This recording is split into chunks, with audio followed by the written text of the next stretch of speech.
They called him Black Caesar, a name that thundered across the Atlantic, but before he was a pirate, he was a king, a powerful West African chief, towering in stature and brilliant in mind. Caesar was a man renowned for his cunning. Time and time again, he outsmarted slave traders, his strength becoming legendary among his people and a source of frustration for his enemies. But even legends can fall to betrayal.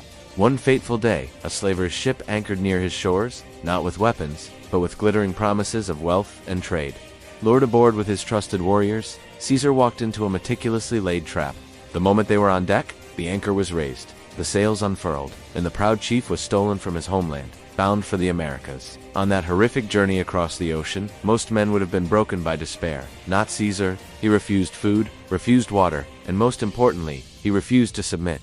His will was like iron, unbending and unbreakable. Then, as if the heavens themselves intervened, a monstrous hurricane descended upon the ship. The storm, a symphony of roaring winds and violent waves, tore the vessel to pieces off the coast of Florida, amid the chaos of splintered wood and rising water. Caesar and a single sailor, a man who had shown him a sliver of kindness, managed to escape the wreckage. They washed ashore in the Florida Keys with nothing but their lives. But for a man like Caesar, that was more than enough. With a small longboat salvaged from the storm, they transformed the sea into their new kingdom and their hunting ground. They would pose as desperate shipwreck survivors, waving down passing vessels for help. But once the unsuspecting ships drew near, the illusion would shatter.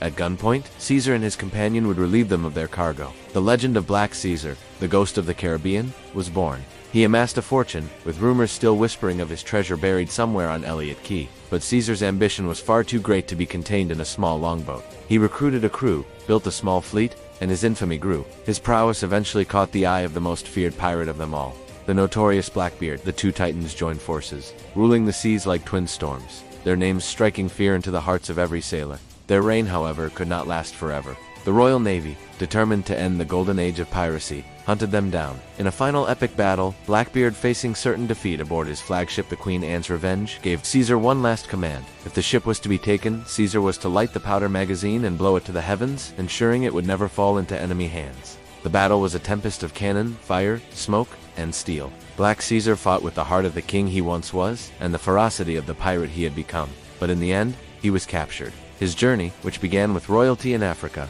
came to a brutal end with his execution in 1718. He began as a king, was forged into a pirate, and died a legend whose story echoes across the waves to this day.